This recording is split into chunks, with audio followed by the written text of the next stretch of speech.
Here we have a new 2025 Cadillac CT5. Now this one comes in the sport trim level. Black Raven's the color. We get jet black with black accent leather interior. Powertrain consists of a 2-liter turbocharged 4-cylinder engine, and that's made it to a 10-speed automatic transmission. So really love the blacked out look here on this Sport. To the front end, we get our LED headlamps and LED daytime running lights. Great look there. Love the mesh grille for the Sport. Just very aggressive, almost like a Batman kind of appearance in my opinion. Now down here, these are gonna be 19-inch alloy wheels. Like the design of those on the Sports. We get passive keyless entry on the front. And then over here, we get our one-touch automatic up and down windows on all 4 doors, power mirror controls. We do get blind spot monitors, memory seat functions, power door locks, and then that's how we can open our trunk. We get the standard 15-speaker AKG premium sound system. Electronic parking brake here. We can go through our gauges there. And then hood release back there. You can see the Sport pedals, which I really like. Power tilt and telescoping steering wheel. And then here's our power driver's seat with 4-way power lumbar and massage. And then you can see we have the thigh support there. But I want to give a big thank you to Cadillac of Murfreesboro for allowing me to review this CT5 Sport today. I'll leave a link below in the description. And if you're looking to find something closer to home and you don't necessarily worry about the lifetime powertrain warranty that's offered here, click on that second link down below. Takes a minute to fill out your information. I'll make sure local dealers are fighting to get you the best price on one of these. But I'm gonna squeeze back here in the back seat. Now this is one of the last cars that GM produces, so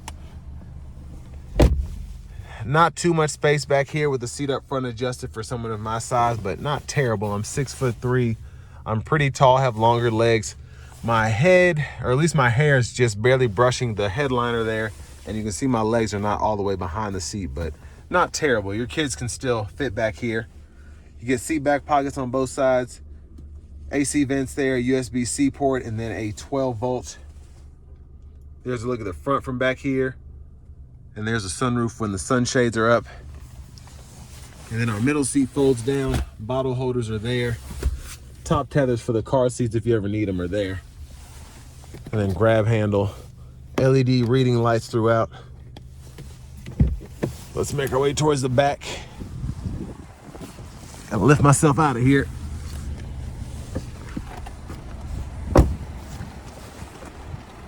Now as we come around to the back end here, beautiful.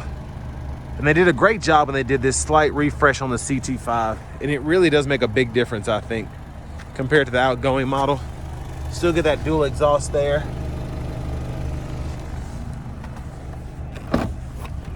And then trunk space here is pretty reasonable, I think, for a sedan.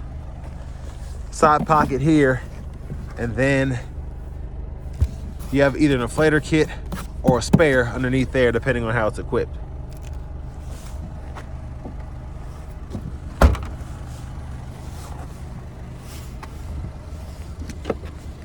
Fuel filler. Now, if you want to fold the back seat flat, pull here. Longer objects can go through the middle there. And then pretty easy to just snap it back into place. You have your lower latch anchors down here for your car seats if you ever need to use them.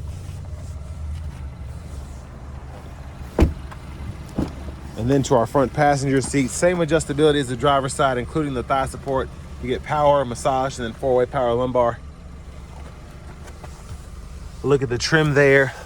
Lockable glove compartment. And then we'll take a quick look at the window sticker here. Now, I like how this is equipped standard, but this does have a few options. I don't necessarily need the leather. I can take the Interlux or whatever that leatherette is. Don't really need the sunroof, but I'll take it. So that's the difference between a $48,595 standard price and then a $54,289 price there. So, I mean, still not bad. But as we come back around to the front end, just gonna take a quick look in the engine bay. There's that 2-liter turbo 4-cylinder. Let's go ahead and hop in the driver's seat. And before we do that, I do want to show how these blinkers look. So I like those. So those are LED as well, turn signals in the side view mirrors. And then while we're in here, that's the sound of the turn signals. And I like that the left blinker's over there, right blinker's over there. But nice leather wrap steering wheel here. We can turn the heat on, touch of a button. There's the horn. Over here to the screen, this is the new Google Assistant system, which I've grown to love, honestly. We get wireless CarPlay, Android Auto, AM, FM, XM, along with Bluetooth, Google News, Alexa, podcast, and then the USB drive as well. The Google Maps system here, you want to have a subscription to get the full array of features there. But really like the system in general. And then you have your vehicle status, which is pretty cool. So you can check out engine air filter life, brake pad life, tire pressure monitors, and all of that. And then you have separate menus if you just want to see the numbers and not necessarily the animation there.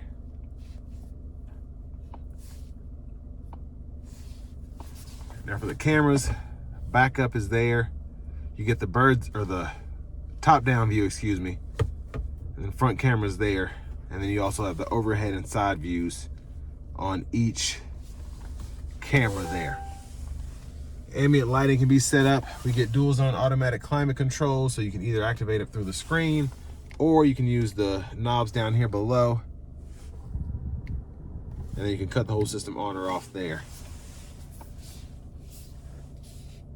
And then the only other thing I want to show is in the settings, you can go here and change your vehicle settings, which include the rear seat reminder, teen driver, excuse me, and then buckle to drive and your Super Cruise lane change. You can adjust that.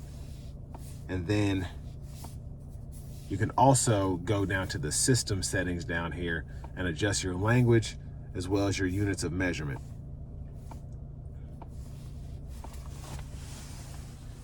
But this one does have the optional cooled seats. So you have heated cooled seats, automatic park assist, hazards there, lane keeping system, that 360 camera, which pulls up that top down view and then the side view to make sure you're in the spot right. And then wireless charging pad there, storage here, drive mode you can go through. And then you get, let me see if I can pull it up. You get Tour, Sport, Snow and Ice, and then My Mode. And then on top of that, your traction control toggles there, your auto stop you can turn off here, your automatic brake hold you can toggle there. And then you have shortcuts, volume knob, and then the big knob to scroll through the radio here. The cursor, I should say. Now for the shifter, grab this button on the left, pull down for drive, tap for manual, pull up for neutral, grab the button, pull all the way up for reverse, press P for park there. Then bottle holders are there. Center console cubby space here. You get a USB-C, USB-A port, and a 12 volt. And then we have our roof there when the sunroof, or when the sunshade is back. And we can one touch slide the front here, and that'll go all the way back behind. Here's a view of the back from up here. And then over here, universal home remote, sunroof controls, OnStar, and there are your reading lights there. Now back behind the steering wheel, blinkers. When the low beams are on, high beams can be toggled there, flash, and then you have your auto high beams you can turn on or off there. You do get your rain sense wipers, so you have the automatic wiping mode. That's one time off, auto, low, high. You can adjust that auto sensitivity there. Pull up here for the front wiper fluid. And then to the left side of the steering wheel, since we do get standard adaptive cruise, we can turn that on or off there, cancel, adjust the speed, gap adjust there. And then we do have the voice recognition, mute. And once you activate your adaptive cruise, we can turn on Super Cruise there. Volume here, track list, radio station presets can be adjusted there depending on what audio source you're in.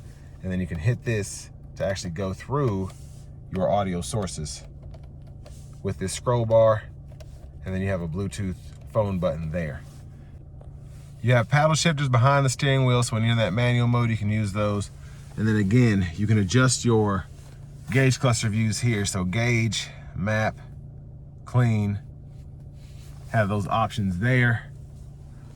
Then our push button starts here. Finally, our key fob with remote start is right here.